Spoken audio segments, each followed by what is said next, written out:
Rəqsanə İbrahimzadə bizə geniş informasiyanı ötürəcək. Rəqsanə, hər vaxtın xeyir olsun. Salam Çinarə, hər vaxtınız xeyir olsun. Bəli, son təhlillər də göstərir ki, ümumiyyətlə atmosfer çirklənmələrinin 88%-i məhz avtomobillərdən atılan tullantılar hesabına baş verir və bununla bağlı olaraq Baş Dövlət Yol Polisi İdarəsi məhz sürücülərə xəbərdarlıq ünvanlayıb. Elə bir məqam da var ki, bununla bağlı artıq bugündən etibarən Respublika ərazisində Ekologiya və Təbii Sərvətlər Nazirliyi ilə birgə təmiz hava aylığı keçiriləcək noyabrın 20-sinə qədər. Daha təfərrüatlı informasiyanı isə elə hazırda qonağım Baş Dövlət Yol Polisi İdarəsinin baş inspektoru Elvin Hacıyevdən alacağıq. Xoş gördük Elvin bəy. Təfərrüatları buyurun sizdən eşidək. Salam, hər vaxtınız xeyir olsun. Bəli, qeyd edim ki, Baş Dövlət Yol Polis İdarəsi oktyabr ayının 20-sindən noyabr ayının 20-sinə qədər Ekologiya və Təbii Sərvətlər Nazirliyi ilə birgə Respublika arasında təmiz hava aylığı elan edir və biz bu məlumatı media subyektləri və sosial şəbəkə segmentləri vasitəsilə sürücülərə ünvanladıq. Eləcə sizin efir vasitəsilə də bunu sürücülərə çatdırırıq. Qeyd etmək istərdim ki, təmiz hava aylığının keçirilməsində əsas məqsəd nəqliyyat vasitələrindən atmosferə ixrac olunan zərərli qazların qarşısının alınmasıdır ki, həmin zərərli qazlar ətraf mühiti, ekologiyanı ciddi şəkildə təhlükə verir, eləcə də insan həyat və sağlamlığına ziyan vurur. Qeyd etmək istərdim ki, bayaqlar özünüz də bildirsiniz ki, atmosferə atılan zərəri tullantıların 88% payı avtomobillərin üzərində düşür. Buna görə də hər bir nəqliyyat vasitəsinin sürücüsü, sahibi idarə etdiyi avtomobili texniki cəhətdən saz vəziyyətdə idarə etməlidir.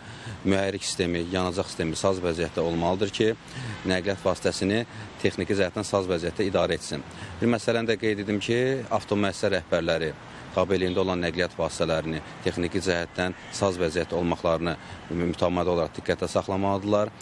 Fiziki və hüquqi şəxslər, sərnişin və yükdaşıma fəaliyyətindən məşğul olan şəxslər də nəzərə almalıdırlar ki, təmiz hava aylığı zamanı nəqliyyat vasitəsi tam saz vəziyyətdə olmalıdır. Ümumiyyətlə, tək təmiz hava aylığı zamanı yox, hər bir nəqliyyat vasitəsinin sahibi və sürücüsü bilməlidir ki, nəqliyyat vasitəsi texniki cəhətdən saz vəziyyətdə istismar olmalıdır ki, mənzil başına rahat və təhlükəsiz şəkildə çata bilsin. Bəzi hallarda nəqliyyat vasitəsinin nasaz formada idarə olunması tıxacında yaranmasına gətirib çıxardır və bəzi hallarda da ağır yol nəqliyyat hadisələrinin baş verməsinə gətirib çıxardır. Ona görə də yaratdığınız fürsətdən istifadə edərək hər bir sürücüdən xahişimiz, tövsiyəmiz yol hərəkəti qaydalarına qarşı ciddi riayət etsinlər, nəzərə alsınlar ki, nəqliyyat vasitəsinin təmiz hava aylıqları keçiriləcək və mütləq şəkildə nəqliyyat vasitələrini diqqətdə saxlasınlar ki, atmosferə zərərli qazlar ixrac etməsin. Və bir məsələni də qeyd edim ki, əgər yoxlama zamanı bu kimi hallar aşkarlandığı zaman əgər nəqliyyat vasitəsi havaya zərərli qazlar ixrac edilirsə, həmin sürücülər barəsində də qanun müvafiq tədbirlər həyata keçiriləcəkdir.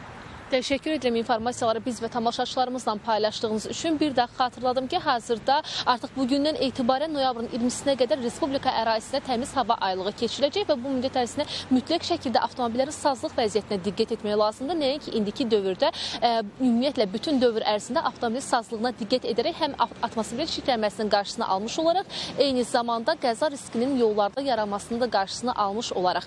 Çatıra biləcəyimiz informasiyalar bu qədərdir. Söz yenidən sizədir. Təşəkkürümü bildirirəm Rəqsanə. Bu mövzu ətrafında bizə informasiya təqdim etdiyin üçün.